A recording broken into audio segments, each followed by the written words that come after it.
एक फैमिली में अगर 6 लोग हैं तो एक आदमी को बोलते ये इंडियन सिटीजन नहीं है, कैसा हो सकता है बोलिए। असम की जो बॉर्डर पुलिस है रैंडमली किसी को भी उठा सकती है और उनको बोलते कि इन्हों सिटीजन नहीं है।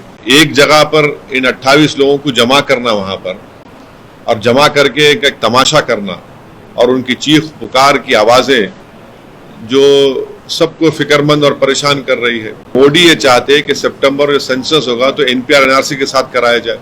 अब जब एनपीआर एनआरसी होगा तो यही नजारे पूरे मुल्क में नजर आएंगे हमको, खुदा ना खास्ता। इनको आप अब लिख जाके डिटेंशन में रखेंगे। डिटेंशन में जब रखेंगे 2 साल रखेंगे उनको वहां पर। आप डिपोर्ट भी नहीं कर सकते ना बांग्लादेश को। इनको चलिए डिपोर्ट करके दिखाइए बांग्लादेश को।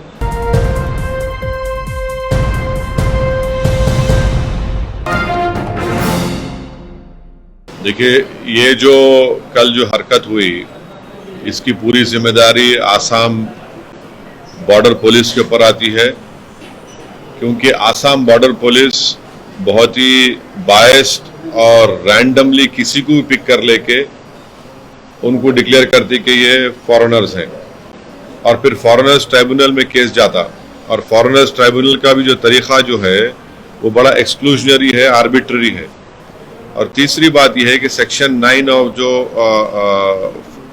फॉरेनर्स का एक्ट है उसमें बर्डन ऑफ प्रूफ जिन पे आर्बिट्रेज पे लगाया जाता कि ये भारत के नागरिक नहीं, उन पे आ जाता है। तो इसीलिए ये जो पूरा प्रोसेस है इसके बारे में आप थोड़े दिन पहले रहीम अली का एक केस हुआ था सुप्रीम कोर्ट में, जिसमें सुप्रीम कोर्ट ने कहा था कि ये पूरा प्रोसेस ग्रॉस इनजस्टिस है और इसीलिए ये आसाम की बॉर्डर पुलिस और फिर वहाँ का जो फॉरेनर्स ट्राइब्यूनल है इनका जो तरीका है बड़ा आर्बिट्री है। और इसी की बुनियाद पे आप देख रहे हैं कि आसाम में एक फैमिली में अगर 6 लोग हैं तो एक आदमी को बोलते ये इंडियन सिटीजन नहीं है, कैसा हो सकता है बोलिए।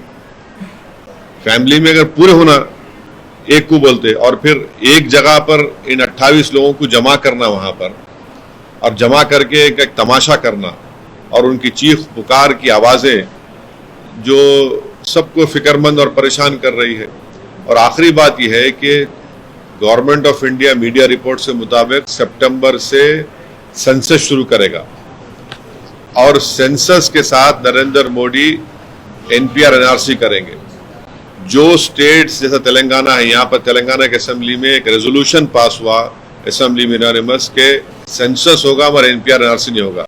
मगर मोदी ये चाहते कि सितंबर में सेंसस होगा तो एनपीआर एनआरसी के साथ कराया जाए। अब जब एनपीआर एनआरसी होगा तो यही नजारे पूरे मुल्क में नजर आएंगे हमको, खुदा ना खास्ता। सर, लीगल एस्पेक्ट्स को कंसिडर करते हुए इन लोगों को बताया गया है कि ये फॉरेनर्स नहीं, वो सही है। मैं आपको क्या बता रहा हूं कि सेक्शन 9 जो है वो बर्डन ऑफ प्रूफ किसी पे भी आप इल्जाम लगा दो कि भारत के नहीं है उनके ऊपर आता। दूसरा है कि आसाम की जो बॉर्डर पुलिस है रैंडमली किसी को भी उठा सकती है और उनको बोलते कि इन्हों सिटीजन नहीं है। और फिर 2017 में यही ट्राइब्यूनल के मेंबर्स को रिन्यू नहीं करे, गवर्नमेंट वो जवाब दाखिल करिए बोल करके वो लोग काम सही नहीं कर रहे। काम सही नहीं करने का मतलब क्या है कि ज्यादा लोगों को आप लोग डिक्लेयर नहीं कर रहे कि ये इंडियन सिटीजन नहीं है। तो ये पूरा प्रोसेस आर्बिट्री है। और रिसेंटली मैं आपको एग्जाम्पल दे रहा हूँ, रहीम अली का केस है सुप्रीम कोर्ट में, जिसमें सुप्रीम कोर्ट ने कहा कि ग्रॉस इनजस्टिस है पूरा जो इनका तरीक़ेकार है और वो बेचारा मर गया जब जजमेंट आया। तो ये बड़ा ही अच्छा। इनको आप अब लिख जाके डिटेंशन में रखेंगे। डिटेंशन में जब रखेंगे 2 साल रखेंगे उनको वहां पर। आप डिपोर्ट भी नहीं कर सकते ना बांग्लादेश को। इनको चलिए डिपोर्ट करके दिखाइए बांग्लादेश को। बांग्लादेश नहीं डिपोर्ट, बांग्लादेश एक्सेप्ट ही नहीं करता इन लोगों को। अब डिटेंशन में रहेंगे। डिटेंशन में उनकी बेल होना या तो 6 महीने में होगा या फिर जो भी हो कोर्ट डिसाइड करेगा, मगर 2 साल वहीं रहेंगे वो लोग अपनी फैमिली से। ये लोग इनके दूसरे फैमिली मेंबर जो 28 है, इनके दूसरे फैमिली मेंबर पूरे इंडियंस हैं।